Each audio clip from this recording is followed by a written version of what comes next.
महाराष्ट्र में तमाम exit polls में कांटे की टक्कर दिखाई जा रही है।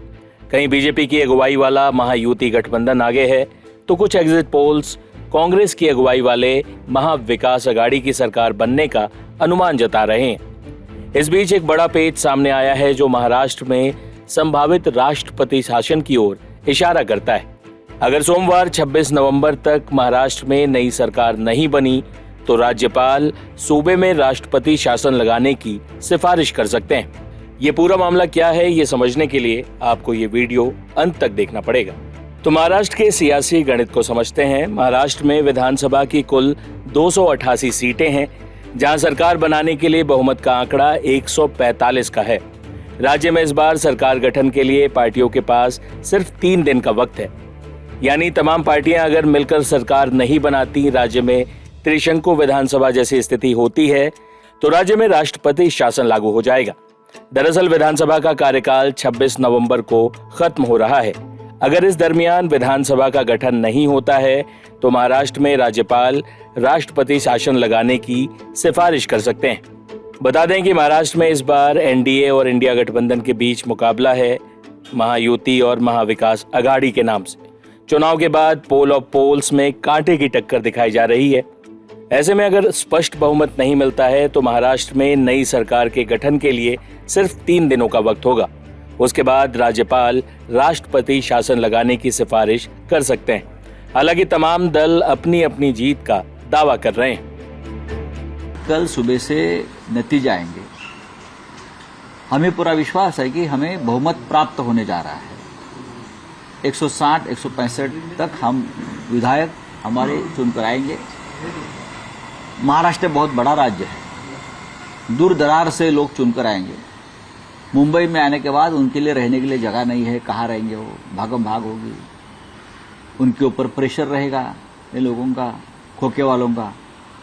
तो सबकी रहने की व्यवस्था एक होटल में एक जगह पर करने की योजना हम बना रहे हैं। सर एक सवाल, 2 सवाल हैं बेसिकली। पहला तो ये कि कल जब रिजल्ट आ जाएंगे तब शरद पवार की भूमिका आप कितनी अहम देखते हैं एमपी के लिहाज से? बात ऐसी है, भूमिका शरद पवार साहब की तो रहेगी, कांग्रेस पार्टी की रहेगी और उद्धव ठाकरे साहब की भी रहेगी ना। ये महाविकास आघाड़ी है और हमारे साथ जो छोटे छोटे दल हमारे साथी है, जैसे कि समाजवादी पार्टी के लोग चुनकर आ रहे हैं,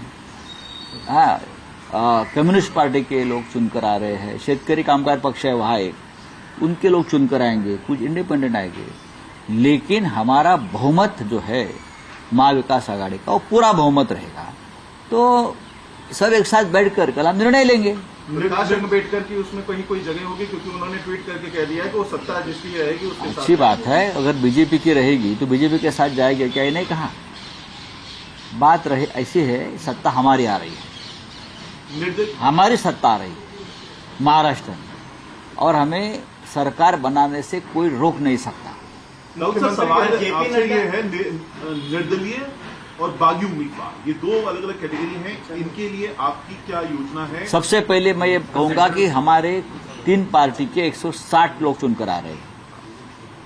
160 कांग्रेस, शरद पवार साहब की एनसीपी और उद्धव ठाकरे के नेतृत्व वाली शिवसेना और हमारे छोटे छोटे घटक दल हैं, उनके 160 विधायक हमारे चुनकर आने के बाद में विचार करेंगे ना अभी। लेकिन हमारा सबके साथ संपर्क है।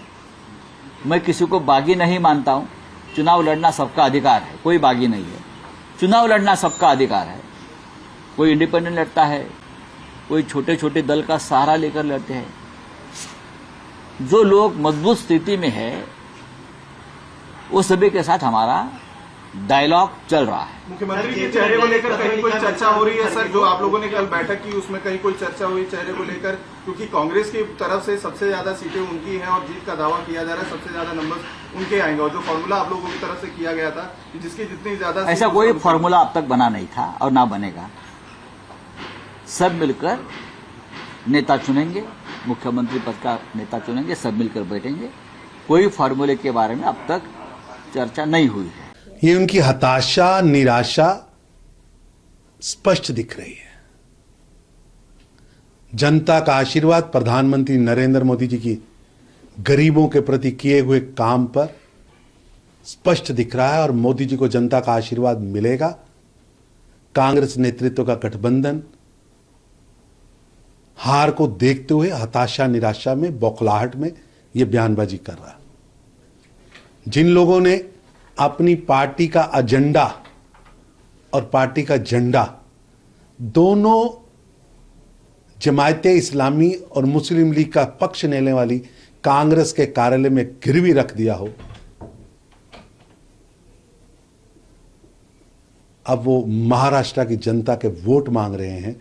जनता उन्हें करारा जवाब देगी। सर, इसके साथ जो नतीजे आएंगे जी,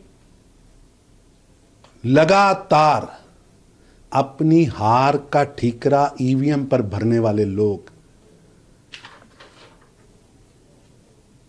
जब कर्नाटका, हिमाचल और तेलंगाना में जीते तो ईवीएम ठीक,